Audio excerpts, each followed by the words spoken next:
Olá, pessoal! Boa noite! Eu sou Janaína Silva, historiadora e fundadora do podcast Fala Clio. E antes de começarmos este episódio, falarei de algumas questões importantes. Este podcast foi pensado como um espaço de diálogo e escuta entre historiadoras e historiadores. No Fala Clio, conversaremos sobre histórias, pesquisas científicas, trajetórias acadêmicas, perspectivas teóricas, metodológicas, conceituais e cotidianos da profissão, de maneira humana e leve. E para que esta iniciativa prospere, o Fala Clio precisa de você. Curta, comente e compartilhe. Agora, aproveite este episódio. O convidado de hoje é Pierre Romana Fernandes. Ele tem 36 anos, é carioca da gema, professor e pesquisador de história antiga. Atualmente, ele é doutorando na UF e conduz uma pesquisa sobre as relações culturais entre gregos e persas na antiguidade. Muito obrigada por ter aceito o convite, Pierre, e será um prazer conversar com você hoje. Como a história entrou em sua vida?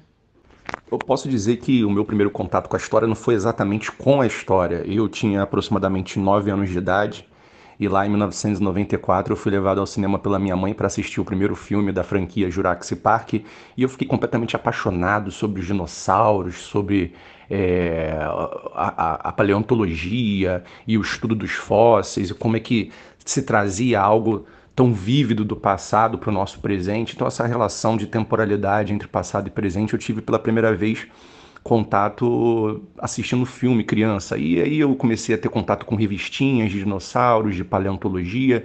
Quando eu cheguei ao meu ensino médio, eu cresci, eu já comecei a ter um contato maior com a realidade, vi que a paleontologia não seria possível levar adiante aqui no Rio de Janeiro e quiçá no Brasil, então comecei a ler um pouco mais sobre a história, me interessar um pouco mais sobre os livros didáticos de história, estudando muito mais do que qualquer outro livro didático no ensino médio. E aí uma professora minha, ela acabou me inculcando a ideia de que eu deveria realmente cursar história, porque eu já estava preparado, já tinha um apreço, um interesse muito grande por conta própria, peço perdão, de procurar textos, procurar filmes acerca de fenômenos históricos. Concluí meu ensino médio e quando tive a oportunidade na época de fazer o vestibular, eu não tive a menor dúvida de que realmente o curso de História é o que eu deveria levar adiante. Quais são as temáticas de seu interesse? As temáticas do meu interesse podem ser muito bem resumidas na minha trajetória profissional.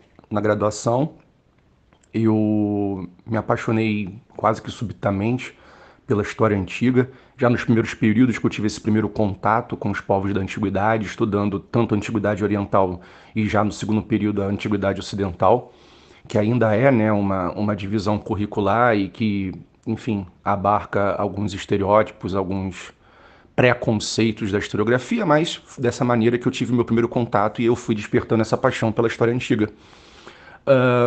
E dentro da história antiga, eu comecei a me interessar bastante sobre a guerra entre gregos e persas e como é que a historiografia moderna ela incorporava alguns preceitos e algumas premissas de autores antigos, clássicos, como Heródoto, Plutarco, Tucídides, o dramaturgo Ésquilo e por aí vai. E na própria monografia, eu fiz um trabalho sobre as relações de poder entre gregos e persas durante as famosas guerras médicas ou guerras greco-pérsicas, que é mais convencionalmente chamado hoje. Então, tendo esse ponto de vista ligado mais às relações de poder e da perspectiva grega da guerra, eu concluí a monografia e alguns anos depois eu fui me aprofundando nessa temática sobre a relação entre gregos e persas, levando também para o âmbito sociocultural, até o momento de entender que as relações entre gregos e persas ela não se limitava somente à condição de beligerância, somente aos conflitos, às guerras, onde gregos e persas também estiveram interagindo por meio político, por meio cultural, ao longo da guerra e depois da guerra. E daí, no mestrado que eu cursei, que eu me formei em 2020 na Universidade Federal Fluminense, eu apresentei uma dissertação com a temática da recepção cultural persa na Atenas clássica, onde meu objeto de pesquisa foi um vaso de cerâmica ática, mais precisamente chamado de Riton, e esses vasos eles começam a ser incorporados no repertório da cerâmica ática, logo depois das guerras greco-pérsicas, e esse tipo específico de vaso que é produzido e consumido na Atenas clássica é um vaso que é tradicionalmente persa, da dinastia Aquemênida, do mesmo período onde os persas estiveram em guerra contra os gregos.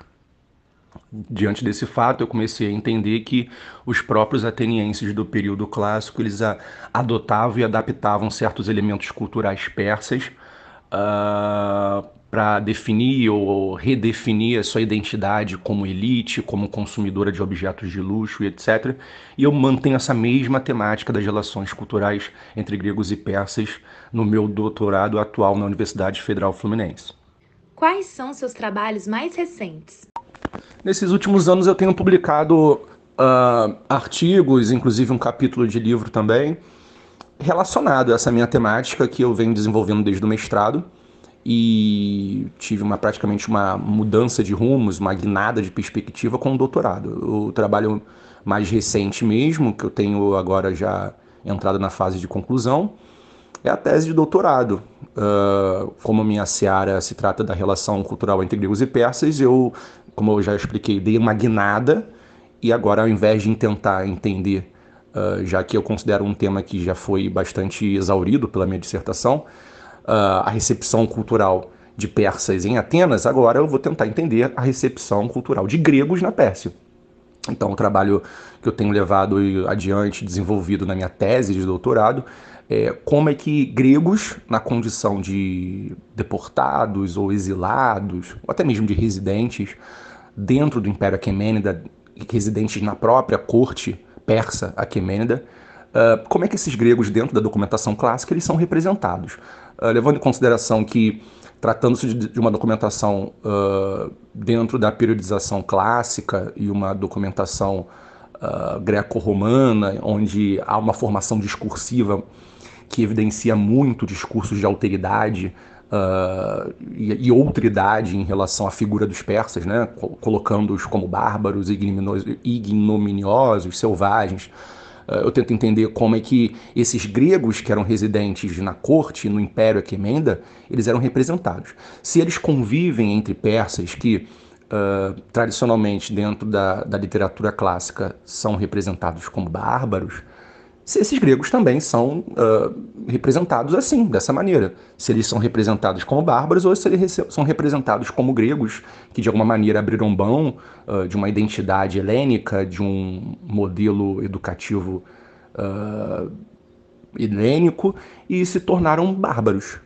Eu tento entender como é que esses gregos estão sendo representados dentro desse discurso clássico da literatura tanto helênica quanto romana. Gregos que não só vivem, convivem, residem na corte, mas que prestam serviços à família real, aos grandes reis aquemênidas e etc.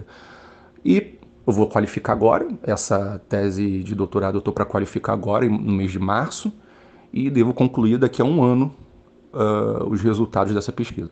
Quais perspectivas teóricas, metodológicas e conceituais você tem mobilizado em seus trabalhos?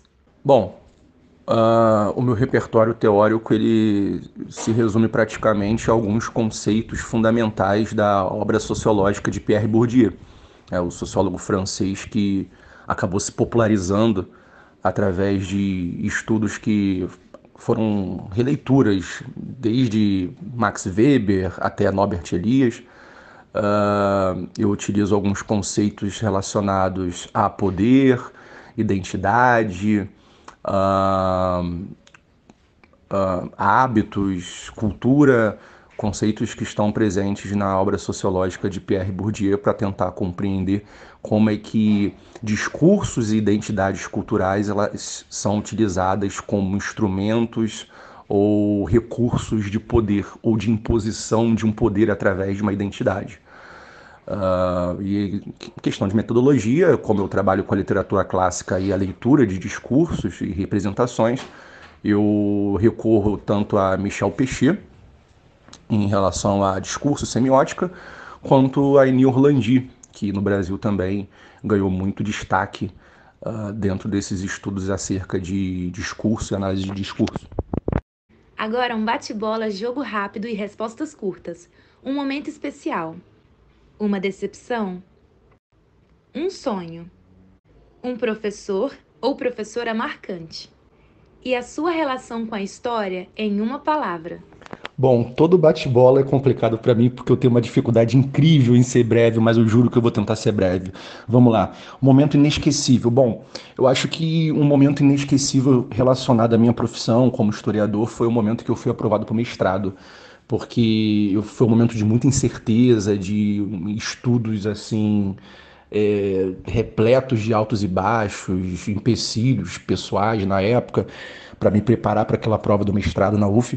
E aí, quando eu tive a certeza de que eu fui aprovado em segundo lugar, foi uma felicidade assim incontida, incrível. Ainda ganhei a oportunidade também de ser bolsista, CAPES na época, então foi inesquecível quando eu tive essa notícia maravilhosa da aprovação do mestrado. Uma decepção, bom, eu acho que a minha maior decepção é de não ter tido um contato mais direto e mais, entre muitas aspas, íntimo, né, de aluno para professor, professor para aluno, com o professor Ciro Flammarion, que é um dos verdadeiros expoentes da história antiga no Brasil e no mundo também, né?